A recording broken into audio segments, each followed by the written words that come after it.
दो मित्र एक यात्रा पर कहीं जा रहे थे। उन्हें रास्ते में एक जंगल से होकर गुजरना था। उन्होंने फैसला किया कि यदि किसी मुसीबत से सामना हुआ तो दोनों मिलकर संकट का सामना करेंगे। अचानक जंगल में से गुजरते हुए उन्हें अपनी ओर एक रीछ आता दिखाई दिया। एक जल्दी ही पास वाले पेड़ पर चढ़ गया। दूसरे को पेड़ पर चढ़ना आता ही नहीं था। वे जल्दी से जमीन पर सांस ऐसे रोककर लेट गया जैसे वो जिंदा ना हो। उसने सुन रखा था कि रीछ मरे हुए आदमी को नहीं खाता। वही सच साबित हुआ। रीछ आया, उसने यहाँ वहाँ उसके शरीर को सूंघा और उसे मुर्दा समझकर आगे निकल गया। रीछ के खतरे को टला देख पेड़ पर चढ़ा मित्र नीचे उतरा।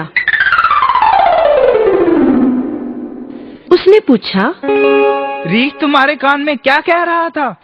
दूसरे ने जवाब दिया, स्वार्थी मित्र का विश्वास नहीं करना चाहिए। जो मुसीबत में काम ना आए वह मित्र नहीं होता।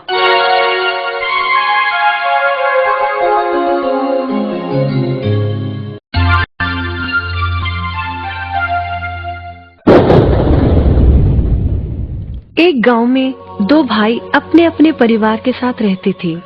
एक भाई अमीर था तो दूसरा गरीब। दिवाली आई, सारे गांव में खुशियां मनाई जा रही थी।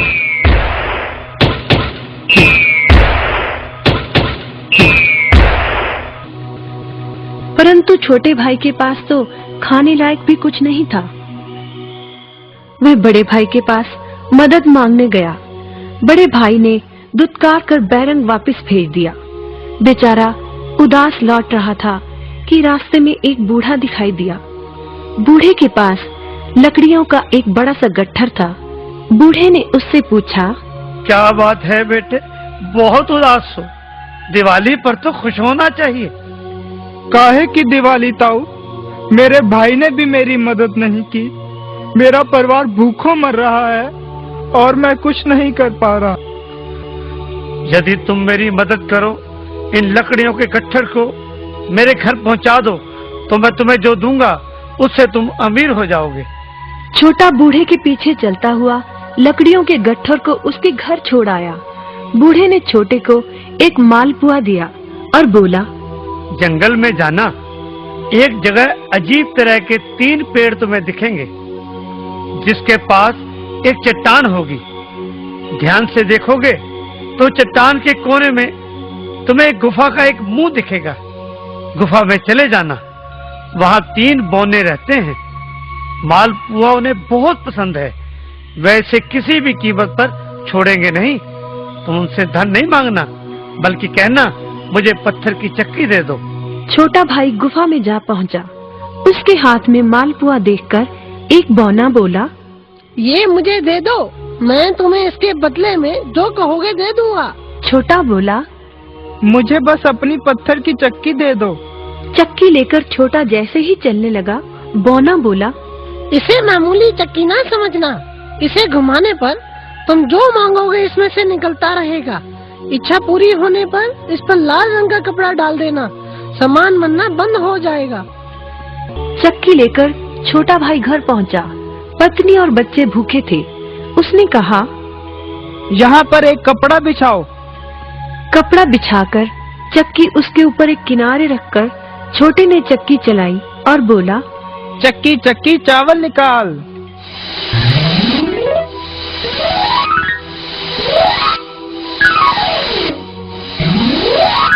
बस चावलों का ढेर लगना शुरू हो गया।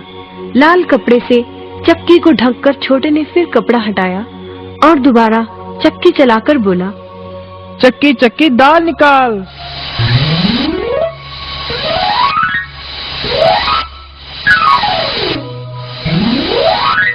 ढेरों दाल निकलती रही। थोड़ी देर बाद छोटे ने चक्की को ढक दिया। दाल चावल बनाकर सबने अपना पेट भरा। रात सबने चैन की नींद ली। बचे हुए ढेरों चावल और दाल को लादकर छोटा अगले दिन बाजार में बेच आया।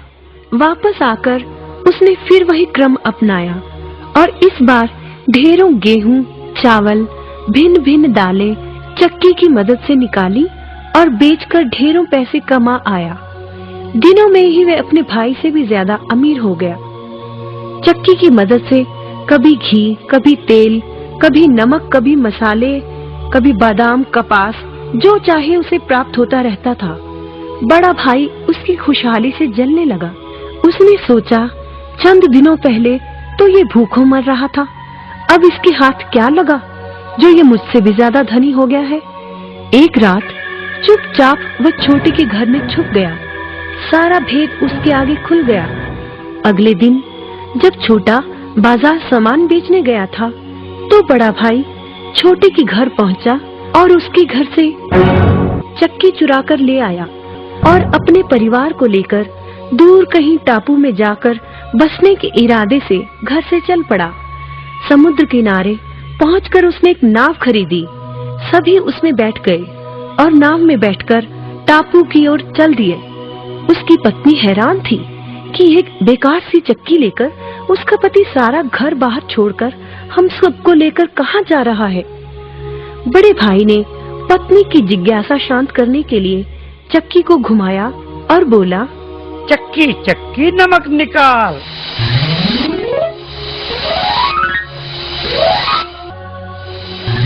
बस फिर क्या था, नमक का ढेर नाव में लगना शुरू हो गया और नाव डूबने लगी।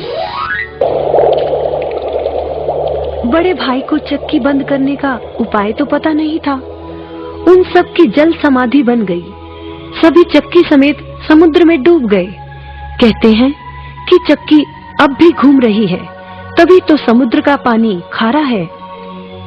शिक्षा, लालच बुरी बला है।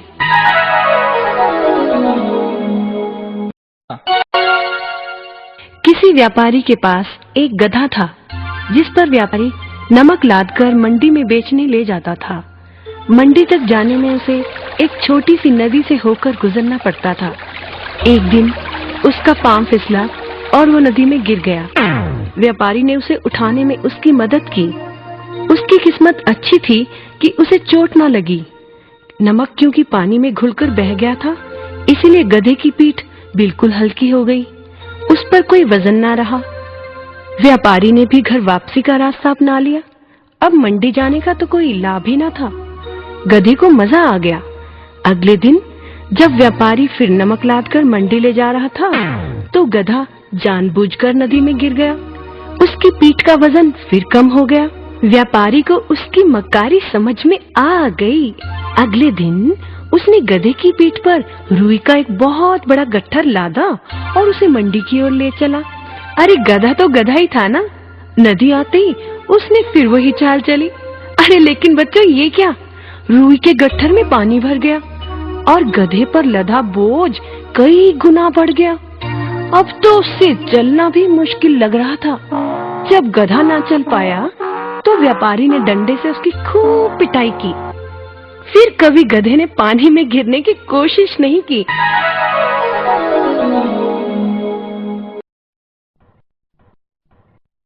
एक राजा का वजीर हर वक्त यही कहता रहता था कि जो हुआ अच्छा ही हुआ। एक बार उसके बेटे की टांग किसी दुर्घटना में चोटिल हो गई और टांग को काट देना पड़ा।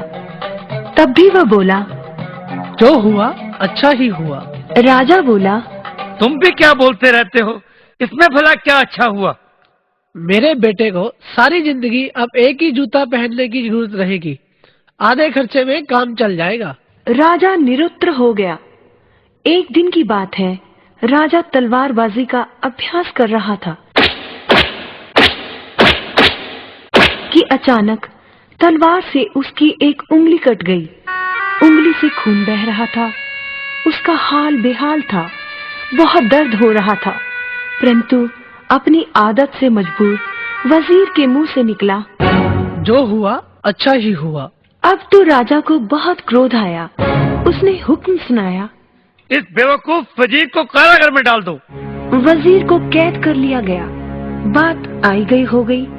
चंद रोज बाद राजा जंगल में शिकार करने निकला। रास्ता भटक गया। अकेला भूखा प्यासा मारा मारा फिर रहा था कि अचानक आदिवासी जंगलियों ने उसे पकड़ लिया।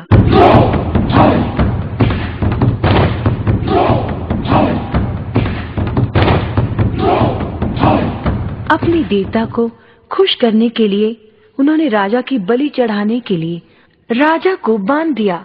जैसे ही तलवार से राजा का सिर काटने के लिए तलवार उठाई गई, अचानक एक आदिवासी ने देखा कि राजा की एक उंगली कटी हुई है। राजा को छोड़ दिया गया क्योंकि बलि संपूर्ण व्यक्ति की ही दी जाती थी। राजा को अंग भंग करार देकर जाने दिया गया। 2 दिन बाद राजा अपने राजमहल में वापस पहुंचा। उसने वजीर को छोड़ने का हुक्म दिया। वजीर को सम्मान सहित यहाँ लाया जाए। वजीर हाजिर हुआ। तुम जो कहते थे ठीक ही कहते थे। अगर मेरी उंगली कटी हुई ना रहती तो आज तुम्हारा राजा तुम्हारे सामने जीवित नहीं होता। चलो मेरी बात तो ठीक है, परंतु तुम्हारे मामले में ऐसा क्यों हुआ? तुम्हें सजा तो बेकार में ही मिल गई। नहीं महाराज, अगर आप मुझे सजा नहीं देते तो शिकार के वक्त मैं आपके साथ होता। आदिवासी मुझे भी पकड़कर ले गए होते, आपको तो छोड़ देते, परंतु मेरी बलि तो चढ़ जाती। इसलिए जो हुआ अच्छा ही हुआ। क्यों बच्चों, मजा आया ना ये कहानी सुनकर?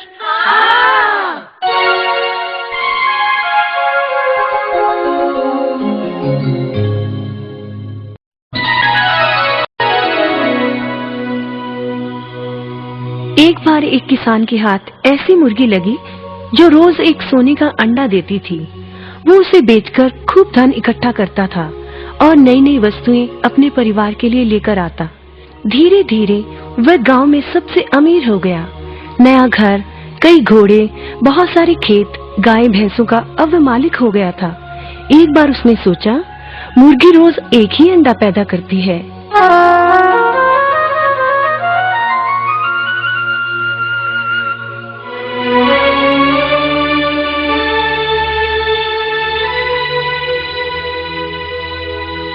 ना जाने उसके पेट में कितने अंडे हैं। लेकिन वह सारे अंडे निकाले कैसे? करना क्या है, उसका पेट काट डालते हैं और सारे अंडे निकाल लेते हैं। हाँ, यह ठीक रहेगा। दोनों ने मुर्गी को काट डाला। बस मिलना क्या था, जो रोज एक अंडा मिलता था उससे भी हाथ धो बैठे। तो बच्चों, इसीलिए कहते हैं लालच बुरी बला है।